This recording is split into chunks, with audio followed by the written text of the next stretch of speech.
Hello students, today we are discuss about natural resources అంటే సహజ వనరులు లభ్యత వినియోగం. లెక్చర్ 6. మరి భారతదేశంలో సహజ వనరులు ఏ విధంగా ఉన్నాయి, ఏ విధంగా లభ్యమవుతున్నాయి, దాని యొక్క వినియోగం మనకు ఏ విధంగా ఉందో ఈరోజు మనం డిస్కషన్ చేస్తాం. ఏ దేశ ఆర్థిక వ్యవస్థలోనైనా సరే సహజ వనరుల యొక్క వినియోగం సక్రమంగా ఉన్నట్లయితే ఆ దేశ ఆర్థిక వ్యవస్థ చాలా అభివృద్ధి పరంగా ఉంటుందని మనం చెప్పుకోవచ్చు. అంటే భారతదేశంలో భౌగోళికంగా ఎన్నో రకాలైనటువంటి సహజ వనరులు ఉంటాయి. మరి ఆ సహజ వనరులు అన్నింటినీ కనుక సక్రమంగా మనం వినియోగించుకున్నట్లయితే ఆటోమేటిక్ గా రంగాల అభివృద్ధికి తోడ్పడితే అర్థమైనా సరైనటువంటి ఆదాయ సదుపాయాలను పొందగలుగుతాం, సరైనటువంటి ఉపాధి సదుపాయాలను పొందగలుగుతాం. సో అది ఆర్థిక వ్యవస్థకి అభివృద్ధి సూచకంగా కూడా మనం మాట్లాడుకోవచ్చు. మరి సహజ వనరులు అంటేనే ప్రకృతి పరంగా దేవుడు ఇచ్చినటువంటి వరాలు, ప్రసాదాలు అని కూడా మనం తెలుసుకోవచ్చు. దేవుడు ఇచ్చినటువంటి ప్రకృతి పరంగా దేవుడు ఇచ్చినటువంటి మనం ఆ సహజ వనరుని ఏ విధంగా వినియోగించుకుంటున్నామో వినియోగించుకోవటం అనే దాని గురించి మనం మాట్లాడుతున్నాం. ఇక్కడ సహజ వనరులు రెండు రకాలు. ఏంటి? పునరుద్ధరించబడేటటువంటి వనరులు, పునరుద్ధరించలేనటువంటి వనరులు. అంటే ఒకటేమో పునరుద్ధరించబడేటటువంటి వనరులు, ఇంకోటేమో పునరుద్ధరించబడలేవు అన్నమాట. అంటే ఒకసారి వినియోగించినట్లయితే మళ్ళీ తిరిగి వాటిని వినియోగించలేనటువంటి వాటిని మనం చూసాం పునరుద్ధరించబడలేనటువంటి సహజ వనరులు. అంటే బొగ్గు, చమురు, ఖనిజాలు ఇవి మనం సక్రమంగా వినియోగించుకున్నట్లయితే కొన్ని సంవత్సరాల తర్వాత ఏమైతే అయిపోతాయి. ఓకేనా? వాటిని ఏమన్నా మనం పునరుద్ధరించలేనటువంటి సహజ వనరులు అంటాం. అర్థమైనా? బొగ్గు, చమురు, ఖనిజాలు, ఖనిజ సంపద మొత్తం కూడా క్రమక్రమంగా వినియోగించుకున్నట్లయితే ఒక దశ తర్వాత అయిపోతే మనల్ని లభించడానికి అవకాశం అనేది లేవు. మళ్ళీ తయారు కావడానికి కొన్ని వందల వేల సంవత్సరాలు కావాల్సినటువంటి అవసరం ఉంటుంది. నెక్స్ట్ ఇంకోటి పునరుద్ధరించబడేటటువంటి సహజ వనరులు ఏంటిది? సూర్యరశ్మి, గాలి, నీరు, అటవీ సంపద, మృత్యు సంపద. ఇవేంటి? మనం వాడుకున్న కొద్దీ మళ్ళీ తిరిగి వాటిని ప్రకృతి పరంగా మళ్ళీ పునరుద్ధరించుకోవచ్చు. దాని ద్వారా మనం ఉపయోగాన్ని ఉపాధిని కూడా కల్పించకూడదు. మరి పునరుద్ధరించబడేటటువంటి సహజ వనరులు ఏ విధంగా ఉపయోగపడతాయి, పునరుద్ధరించబడేటటువంటి సహజ వనరులు ఏ విధంగా ఉపయోగపడతాయి? సూర్యరశ్మి. ఈరోజు సూర్యరశ్మి ఉపయోగించే అనేక రకాలైనటువంటి సోలార్ ప్లాంట్స్ ఉన్నాయి. సోలార్ ప్లాంట్స్ వల్ల ఏముంది? ఎనర్జీ, విద్యుత్ తయారు. అర్థమైనా? విద్యుత్ ఇటు గృహ అవసరాలకు అటు పారిశ్రామిక అవసరాలకు ఉపయోగపడేటటువంటి విషయం మనకు తెలుసు. గాలి. నెక్స్ట్ ఏంటి?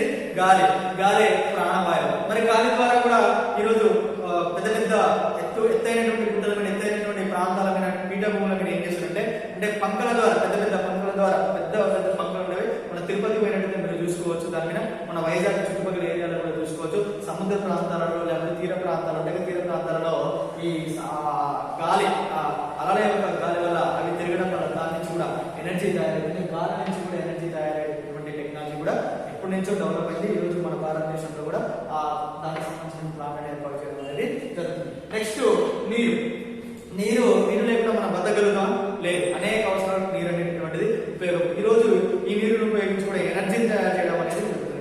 టన్నెల్స్ ద్వారా తెలుస్తాం. థర్మల్ విద్యుత్ అంటేనేమో బొగ్గు ద్వారా, జల విద్యుత్ అంటేనేమో నీటి ద్వారా. అర్థమైనా? నీటి ద్వారా టర్బైన్లను తిప్పి దాని నుంచి విద్యుత్తును తయారు చేయడం అనేది జరుగుతుంది.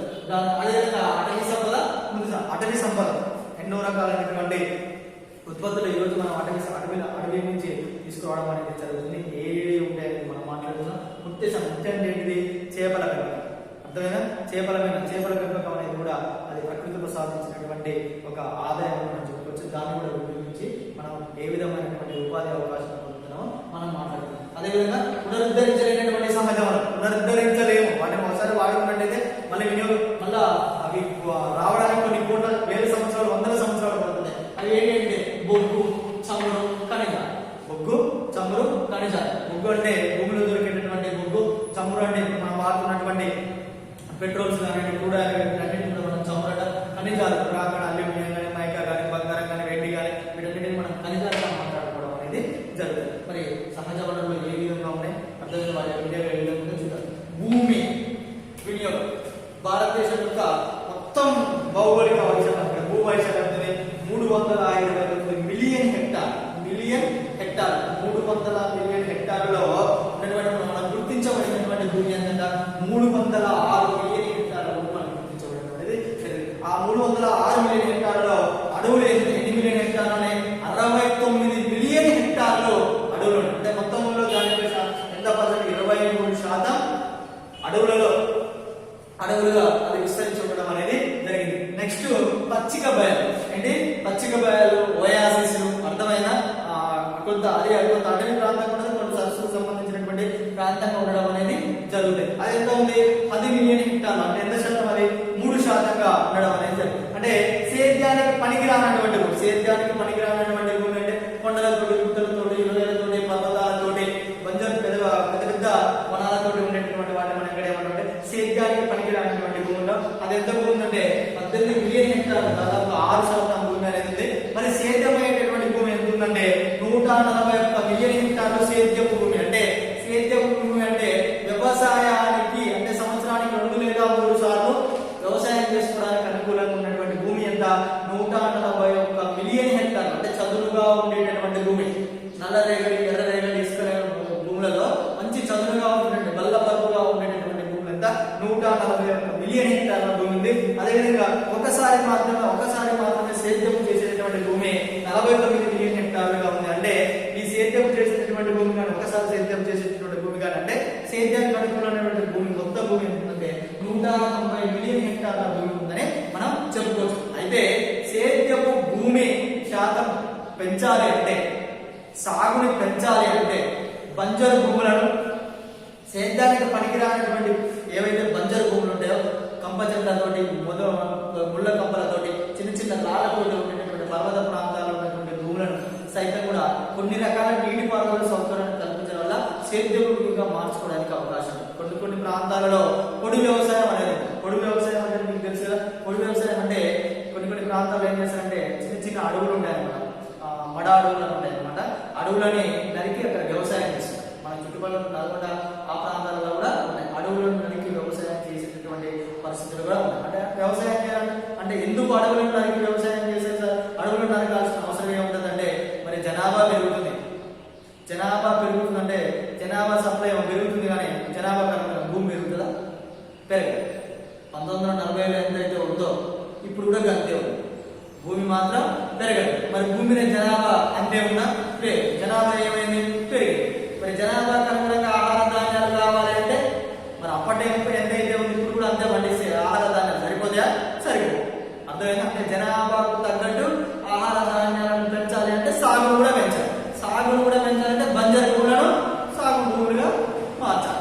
అదే భూమి సరిపోకనే ఈ అడవులందరికీ వ్యవసాయం చేసుకునేటటువంటి దుస్థితి ఈ రోజు మన భారతదేశం లాంటి దేశాల్లో ఉందని చెప్పుకోవడంలో కూడా అతిశయోక్తి లేదు. ఏది ఏమైనప్పటికీ సాగు ఉంటేనే తిండికి సంబంధించినటువంటి ఆహార ధాన్యాలనే ఉంటాయి. సాగు లేకపోతే ఏ రకమైనటువంటి ఆహార ధాన్యాలను కరువు కడగలు వచ్చేటటువంటి పరిస్థితి కూడా ఈ రోజు ఉండడం అనేది జరుగుతుంది. అయితే భూమి యొక్క వినియోగం, భూమి అంత సాగు భూమి, సేద్యానికి సంబంధించిన వ్యవసాయ సమాజం, కానీ అదే రకమైనటువంటి భూమిలో కొన్ని కోట్ల విలువ చేసేటటువంటి ఖనిజాలు ఉన్నాయి.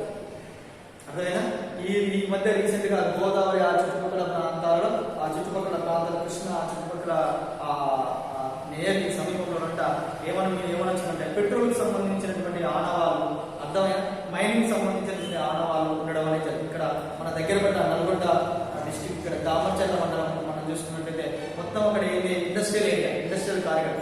సిమెంట్ తయారు చేయడానికి కావాల్సినటువంటి గ్రానైట్ రాయి, అర్థమైనా? దాదాపు చుట్టుపక్కల 130-140 సిమెంట్ ఇండస్ట్రీస్ అక్కడ ఉంటాయి. అక్కడ చుట్టుపక్కల ఉన్నటువంటి ప్రాంతాలలో వారికి అదే ప్రధానమైనటువంటి ఆదాయం. అర్థమైనా? అంటే ఇక్కడ ఏంది? భూమిలో ఎన్నో రకాలైనటువంటి కోట్ల విలువ చేసేటటువంటి ఖనిజాలు ఉన్నాయి. వాటిని తీసుకుని ఉపయోగించుకునేటటువంటి బాధ్యత ఆ దేశ ప్రజల మీద ఆధారపడి ఉంటారు. పెట్రోల్ అయినా భూమి నుంచి వస్తుంది, బంగారం అయినా భూమి నుంచి వస్తుంది, అదైనా మనకు లభించేటువంటి ఖనిజాలైనా భూమి నుంచి వస్తుంది. అదే ఈ ఖనిజ సంపదను మొత్తం కూడా మనం సక్రమంగా వినియోగించుకున్నట్టయితే అది అభివృద్ధికి దోహదంగా మారుతుంది, మనకు ఉపాధి కూడా లభిస్తుంది, ఆదాయాలు పెరిగితే సుఖమైనటువంటి జీవన ప్రమాణాలను పెంచుకోవడానికి అవకాశం అనేది ఉంటుంది. నెక్స్ట్ అడవులు. అర్థమైనా? అడవులు మన భారతదేశంలో అటవీ విస్తీర్ణం ఎంత ఉంది?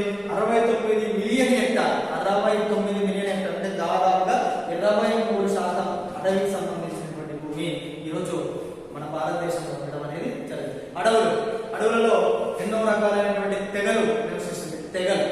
గోండు, కోయ, చెంచు, గోండు, కోయ, చెంచు, ఇంకా ఇలాంటి చాలా ఆదివాసీలు, అర్థమైన లంబడ, ఇలాంటి ఎన్నో రకమైనటువంటి తెగలకు సంబంధించినటువంటి జాతులు ఈ అడవిలో నివసించడం అనేది జరుగుతుంది. వీళ్ళని అడవి పుత్రులని కూడా అనడం అనేది జరుగుతుంది. వీళ్ళకి ప్రధానమైనటువంటి ఆదాయ వనరులు వీళ్ళు కొన్ని ప్రాంతాల్లో పొడి వ్యవసాయం చేశారు, కొన్ని ప్రాంతాల్లో అటవీ ఉత్పత్తులమైన అటవీ సంపదమైన వీళ్ళు ఆధారపడతారు. వీళ్ళు ఏం చేస్తారంటే అడవులలో దొరికేటటువంటి అటవీ ఉత్పత్తిని తీసుకొచ్చి మన గ్రామీణ ప్రాంతాల్లో లేకపోతే పట్టణ ప్రాంతాల్లో తీసుకొచ్చి అమ్ముతుంటారు. అటవీ ఉత్పత్తులు అంటే ఏంటి? తేనె కూడా ఎక్కడ అడవులలో దొరుకుతుంది. చింతపండు మన పొలాలలో సేద్యం చేస్తామా? పత్తి, జొన్నలు, రాగులు సేద్యం చేసినట్టు వరేసినట్టు చింతచెట్టు వేస్తామా? వెయ్యం. చింతపండు ఎక్కడి నుంచి వస్తుంది? అడవుల నుంచే వస్తుంది. అర్థమైనా?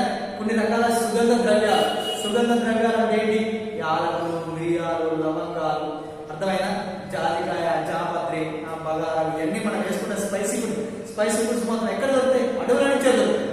అర్థమైనా? హోమ్ ఫర్నిచర్స్ అంటే మన ఇంట్లో ఉపయోగించే మంచం, బల్లాలు, చెక్కలు, అర్థమైనా? మనం వాడతాం కదా డెకోల మంచాలు, ఇవన్నీ చెక్క, వీటికి సంబంధించిన చెక్క మొత్తం ఎక్కడి నుంచి వస్తుంది? మళ్ళా అడవుల నుంచే వస్తుంది. హోమ్ ఫర్నిచర్ సంబంధించిన మొత్తం కూడా అడవుల నుంచి వస్తుంది. చూడండి, ఎప్పుడైతే ఈ అడవికి సంబంధించిన విస్తీర్ణం తగ్గిపోతుందో వర్షాలు కూడా తగ్గిపోతాయి. భారతదేశంలో వర్షాలు రావడంలో ఆ సముద్ర ఇవ్వడానికి ప్రధానమైనటువంటి కారణం అడవుల నుంచి వచ్చేటటువంటి గాలుల వల్లనే ఈ ఋతుపవనాల యొక్క పరిస్థితి సమతుల్యంగా ఉన్నది. అందులో ఫ్లక్చుయేషన్స్ వచ్చినట్టే వానలు కూడా ఫ్లక్చుయేషన్స్ వస్తాయి. ఇప్పుడు వానలు కూడా చూడండి, జూన్లో రావాల్సిన మేఘాలు జూలైలో వస్తున్నాయి. ఇప్పుడు నైరుతి మేఘాలు రావాలి, మేఘాలు వచ్చి మంచి వర్షాలు పడుతున్నాయి అంటే లేవు. ప్రధాన కారణం ఏంటంటే సమతుల్యంలో లోపాలు రావడం. అర్థమైనా? మనం అడవులకి వ్యవసాయం చేసుకోవడం వల్ల అటవీ యొక్క విస్తీర్ణం అనేది క్రమంగా తగ్గిపోతుంది. అడవిలో ఉన్నటువంటి జంతువులు మొత్తం కూడా ఇప్పుడు ఊళ్ళలోకి రావడం అనేది జరుగుతుంది. దానికి ప్రధానమైనటువంటి కారణం మనం చేసేటటువంటి ఇలాంటి పనుల వల్లనే. అర్థమైన వ్యవసాయాలు మనం అడవులని రక్షిస్తేనే మనం మంచుకుంటాం, లేకపోతే మనం కూడా ఆఖరికి వచ్చేసరికి దాంట్లో కలిసిపోయేటటువంటి పరిస్థితి కూడా ఈ రోజు ఉంది.